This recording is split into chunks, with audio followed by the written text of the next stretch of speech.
With just 42 days until the presidential election and with a new poll showing Mitt Romney's path to the presidency rapidly narrowing, Paul Ryan is rapidly realizing that he is well on his way to becoming the next losing vice presidential candidate who will never be president. And so, Paul Ryan is desperately trying to avoid the stench of Romney.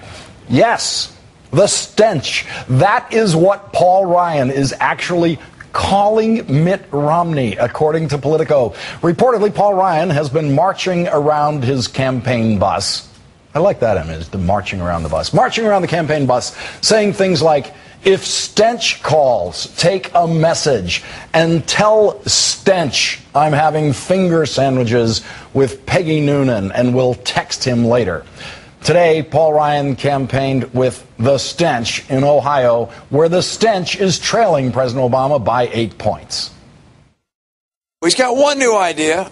I admit this. He has one thing he did not do in his first 4 years. He's said he's going to do in the next 4 years, which is to raise taxes. Look at that worship in Paul Ryan's eyes in that shot. A new Washington Post poll shows that among Ohio likely voters, President Obama leads Mitt Romney by 8 points, 52 to 44%. No Republican, you've heard this now for the 10,000th time, no Republican has won the presidency without winning Ohio. This map shows the results of recent battleground state polls. The Washington Post notes, quote, with Ohio leaning his way, Obama needs to win only 15 more electoral votes to claim a second term, win Nevada and Colorado, and Obama wins. Win Wisconsin and Iowa, and Obama wins. Carry Florida, and Obama wins. While Mitt Romney campaigns against President Obama, his staff is busy campaigning against the polls. Look, Ohio, there's still 42 days to go. We are by any stretch, inside the margin of error in Ohio. We trust our internal polls. I don't make any campaign decisions based off of what I read in the Washington Post. So I'm not going to get into the specifics of what our polls say or don't say. Needless to say, Romney's staff would be happy to get into the specifics of what their polls say or don't say if they had a poll showing Mitt Romney actually winning something, but they obviously don't have any such polls. Rush Limbaugh's audience is, of course, distraught about what the polls are telling them, but Rush is ready with an explanation for all of the polls, not including, of course, the Fox News poll showing President Obama with a significant lead. The purpose of the people right now, most of them that are doing these polls, they're trying to make news, not reflect it. They're advancing an agenda. They're all Democrats. They're all liberals. They want you thinking your side's lost. They want you thinking it's over for what you believe. And that makes you stay home and not vote. That's what they're hoping. That's why you have to fight it every day, Stephanie. The 47% of the American people who Mitt Romney decided to insult and lie about at a campaign fundraiser where he thought only his super-rich friends were listening have now taken over the presidential campaign. When he said, it's not my job to worry about these people. Well, whose job is it? Ladies and gentlemen, we are our brother's keeper. We are one nation under God. We are all in this together. And if the 47% doesn't make it, the country doesn't make it. In tonight's Nate Silver update, Nate Silver of the New York Times 538 blog forecasts that on November 6th, President Obama will win 312 electoral college votes and Mitt Romney will win 226 electoral college votes, and President Obama's chance of winning the election has ticked back up to 80%. Joining me now, MSNBC's Crystal Ball and Joy Reid, and from Cleveland, Democratic Ohio State Senator Nina Turner. Senator Turner, it's all about Ohio. We keep saying no Republican has ever won the presidency without Ohio. What is your sense of the president's lead in Ohio right now? It seems to be just outside the margin of error. Well, Lawrence, Ohio is certainly the heart of it all, and we can tell that by the frequent visits by the president here and by Governor Romney and his team trying to make up for their 40%. You know, Republicans have a problem with the 40%. Here in the state of Ohio, our governor once said that I don't need your people. We got Governor Romney talking about he don't need those people. And the last time I checked, we the people, and that's who the president is fighting for. We the people in Ohio, we the people in Iowa, we the people in Wisconsin, we the people all across this country. And Lawrence, when the Governor Romney has revealed exactly who he is, and we got to believe him, that he doesn't care about the 47% in this nation. Crystal and Joy, watching the Romney-Ryan romance come apart in such an ugly way. The stench. I mean, here's another, this is another quote from Politico, okay? According to Politico, after Paul Ryan showed a PowerPoint presentation to a town hall crowd in Orlando on Saturday, the Romney campaign, this Politico reporting now, the Romney campaign was furious, but Ryan reportedly said, "Let Ryan be Ryan, and let the stench be the stench." He didn't really say that, did he? The Politico, they have people, you know, in the field. Well, first of all, I will have you know there is nothing that fires up a crowd like a good PowerPoint presentation. So kudos to Paul Ryan. But it is kind of funny that Mitt Romney wouldn't embrace the PowerPoint more, since he was in Massachusetts. He was the PowerPoint guy, and he, remember, brought out the whiteboard to do his little, you know, Medicare is solvent under me, which magically, I guess, made it so. But yeah, I think Paul Ryan has realized that this was not a good move for his career. He had such a halo before being on this ticket. He was the serious guy. You know, all the people who do the false equivalency, the both sides do it, wanted to look at him as someone who's at least putting forth smart solutions. And now that we see the emperor had no clothes. And Joy, what the Republican commentators who are criticizing the campaign, like Peggy Noonan, which is why you know, Ryan included Peggy Noonan in that statement. They're having finger sandwiches. They are criticizing Mitt Romney for not being specific on part of his tax plan, on the deduction side of his tax plan.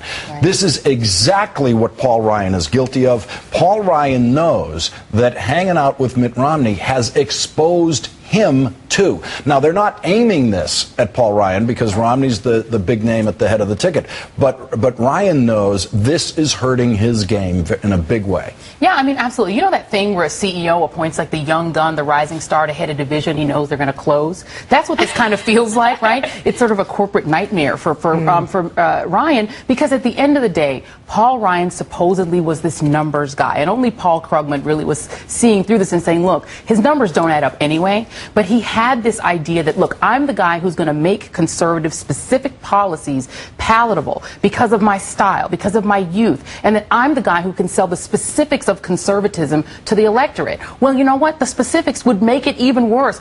Paul Ryan and Mitt Romney would be even further behind if anyone were to discuss the specifics of what Paul Ryan wants to do on Medicare, what Paul Ryan wants to do on cutting programs for the poor, for poor children. If you were to get specific, this race would be even more of a gap between Romney and Barack Obama. Let's take a look at this new ad that the Obama re-election campaign released in the 8 swing states. And you've probably seen it, Senator Turner, because it's in Ohio, so you're going to have to watch it again. Here we go.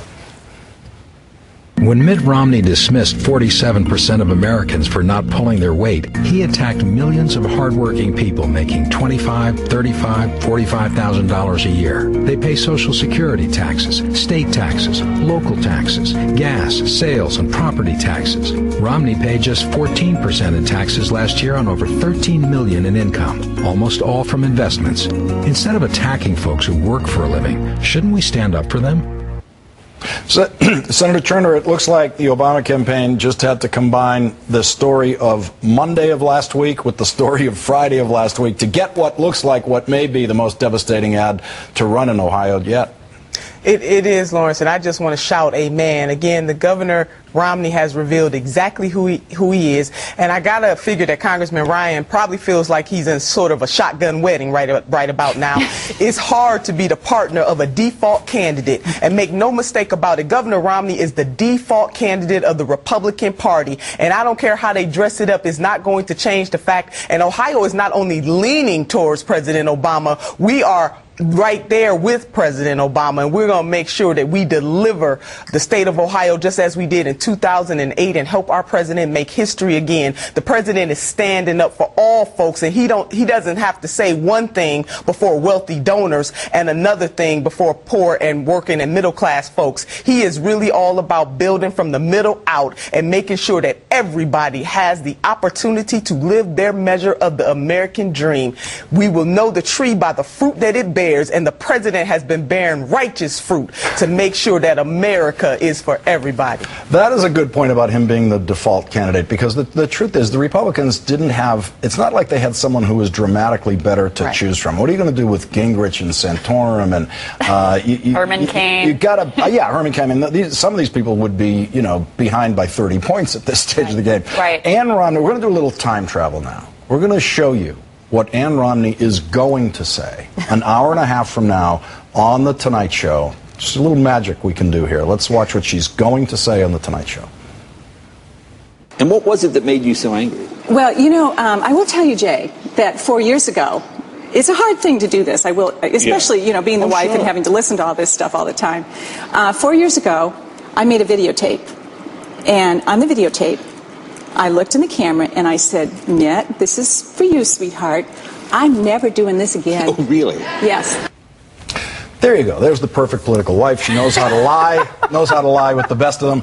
If there was ever a candidate who was absolutely going to run for president again after losing in the Republican primaries last time, it was Mitt Romney. Yes. Yeah, Giuliani wasn't going to run again. Yeah, Fred Thompson wasn't going to run again. Yeah, I believe that. But this guy was running from the minute he dropped out last time, and she wants to pretend, oh, you know, they had to draft us into doing this again. They had to really twist our arm. Yeah. I mean, it strains. It's absolutely not credible at all. And that's one of the things, too, is Mitt Romney has been running for president for so many years, and yet still it seems like he keeps having to say, oh, now is the time when the American people are really going to get to know the real Mitt Romney. We've had years to get to know this man, and I think to Senator Turner's point, you know, Ohioans, they see that new ad from the Obama campaign about Romney's 47% comments. The reason that it's so damaging is because they already know that's who he is. The Washington Post had an article last weekend about how few undecided voters there were in Ohio, and had a quote from a voter there who said,